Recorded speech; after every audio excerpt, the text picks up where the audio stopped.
To help us think about why we would invest in new capacity, we'll start by thinking about why we would ever build a gas peaker unit.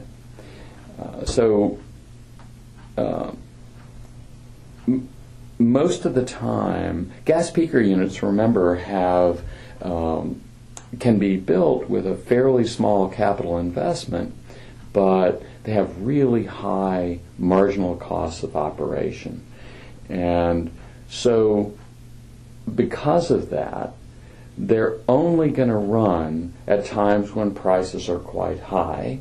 That's going to be a small share of the time. And so they're going to tend to have low capacity factors. So why would we ever build a gas peaker? How could we justify ever building such a plant? Most of the time it'll be sitting idle.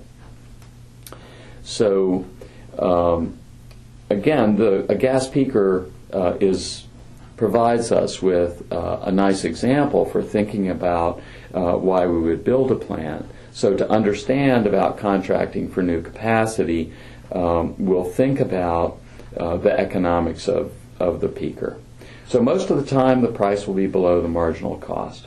For a peaker to be built, it has to be true that the price, remember, a peaker will run whenever the price is above the marginal cost, but it's going to be losing money just less than it would if it didn't run. If the price is above marginal cost, it'll be losing money except during periods when the price is actually above the levelized cost of energy.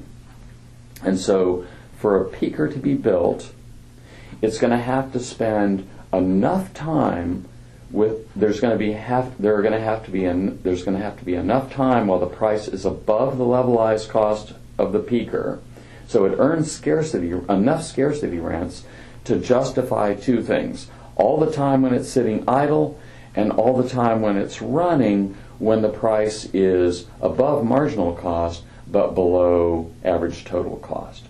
So in order to justify building the peaker, we have to be looking forward and saying, okay, given the levelized cost for this power plant and given what I know about future electricity prices, it's going to have to be true that the price spends enough time at a high enough level to make it worth building a plant that's only going to be running 30% of the time.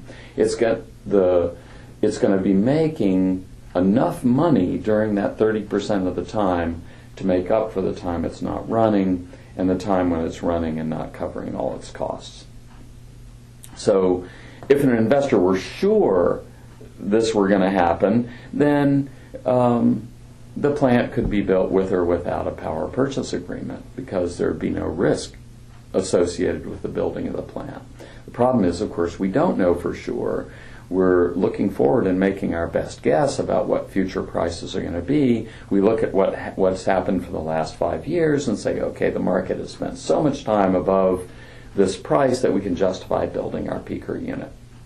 Here's our new supply stack again, and we have again the levelized cost of energy for each of our sources. And remember, for this example, I have the levelized cost of solar being the lowest of all my sources at something below $25, and we have the marginal cost supply stack as well. So when will we run the peaker? Well, our rule about running existing power plants is that we'll run them whenever the price is above the marginal cost. And for our peaker unit, the marginal cost is $37.50.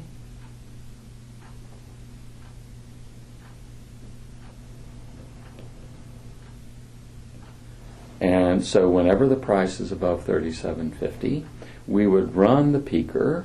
So let's just think about let's suppose we have a day when demand, I'm going to go ahead and draw a hypothetical demand curve for electricity. we have a period when the price is $37.50. The peaker could run or not run, but this is the lowest level of demand when we would think about running the peaker. So let's let the demand rise a little further. So let's take the demand up a notch so that we're in a hot summer day, air conditioning demand is really high, the price is above $37.50, so the peaker is going to run. In this particular case, since the price is below the levelized cost of energy, the peaker won't be earning enough. It'll be earning enough to cover all of its variable costs, but not enough to cover variable plus fixed costs. So it's doing better than if it didn't run, but still, if it had to run just at these prices all year long, it would never have been worth justifying the peaker. So there has to be time when demand is high enough so that the price is above the level that would, it's above the levelized cost of energy for the peaker, which is $47.90. There have to be periods when the price is sufficiently above the levelized cost of energy for the peaker that the peaker is going to be earning scarcity rents, meaning it'll be earning above normal profits during these periods when the price is really high, and those will make up for these periods when the plant is running without making all of its fixed costs back, and for all the time during the year when the price is much lower. So we think about monsoon season or winter demand. When the demand for electricity is much lower, only your baseload power plants are running, and so the price would not be high enough to justify running the peaker.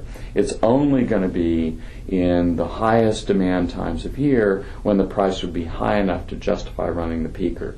So the scarcity rents that the peaker earns during these high price periods have to be enough that they make up for the time the peaker isn't running and the time that it's running but not making all of its fixed costs back. So the important thing to notice about this is the peaker can make enough money to justify building this new plant that's only going to operate 30% of the time, as long as we know there are going to be times when the price is so high that the peaker is making scarcity rents. And those will make up for all the other times when it's not running. If we looked ahead and we didn't think there were going to be times when the price was going to rise enough to earn those scarcity rents, then we wouldn't want to build the peaker. And another thing to keep in mind is these high price periods are only going to happen for a short time of year. The time when the prices are going to be high enough to justify running the peaker will tend not to be that common. So we run the peaker at 30%, 25% capacity, rather than high capacity levels we expect of baseload plants. If we thought the prices were going to be that high for a long period of time, for 40% of the time, for example, then we would go back and reconsider whether we should build a baseload plant rather than a peaker plant, a plant that would be running more of the time and generating at much lower average costs. So we would only build a peaker if there's going to be plenty of time when the price is going to be high to justify it, but not when the prices won't be that high so much of the time that we would want to build a new baseload power plant or some additional renewables.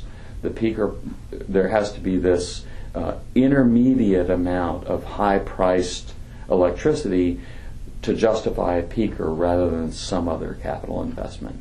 So we look at the decision about the peaker, and the peaker is a kind of plant we would only build when that high price period is long enough to justify the peaker, but not so long that it would justify building a larger baseload power plant.